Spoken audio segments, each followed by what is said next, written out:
कल्पना कुकिंग कॉर्नरमध्ये आपल्या सर्वांचं खूप खूप स्वागत। आज मी बनवणार आहे गवारीच्या शेंगाचा ठेचा। गवारीचा ठेचा बनवण्यासाठी काय साहित्य लागते ते बघू। गवारी शेंगा, कोथिंबीर, हिरवी मिरची, लसूण, जिरे, शेंगदाणे। चालू करून गॅसवर तवा ठेवायचा। तवा गरम झाल्यानंतर त्यात गवारीच्या शेंगा भाजून घ्यायच्या। गवारीच्या शेंगा मंद गॅसवर छान भाजून घ्यायच्या। भाजल्यानंतर तव्यावर एका बाजूला करून त्यात हिरवी मिरची टाकायची। हिरवी मिरची भाजल्यानंतर दोन्ही एकत्र करून त्याच्यात 1 चमचा तेल टाकून परत 1-2 मिनिटं छान व्यवस्थित परतून घ्यायचं आहे।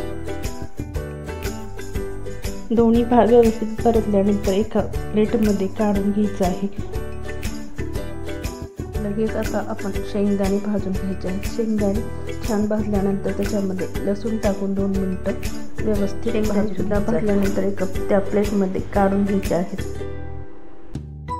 मिक्सरचं भांडं घेऊन त्यामध्ये सर्व साहित्य घालायचं आहे व मिक्सरवर एकदम बारीक वाटायचं नाही, थोडंसं जाडसरच ठेवायचं आहे।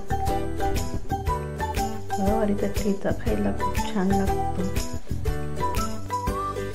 तुम्हीही नक्की करून पहा। व्हिडिओ आवडल्यास लाईक, शेअर आणि सबस्क्राईब जरूर करा। गॅस चालू करून तवा ठेवायचा आहे। तवा गरम झाल्यानंतर त्यामध्ये 2 चमचे तेल, थोडी मोहरी टाकायची आहे, कढीपत्ता। मोहरी तडतडल्यानंतर लगेच कढीपत्ता टाकल्यानंतर थोडंसं आपण वाटलेला ठेचा टाकून परतून घ्यायचा आहे। नेहमी आपण हिरव्या मिरचीचा ठेचा बनवतो, पण ह्यावेळेस मी थोडा वेगळाच ठेचा बनवणार आहे। आपण गवारीची भाजी करताना जे निब्बर शेंगा निघतात त्या निब्बर शेंगापासून मस्त असा ठेचा बनवला आहे। हा ठेचा गरम गरम भाकरीसोबत तर खूप छान लागतो।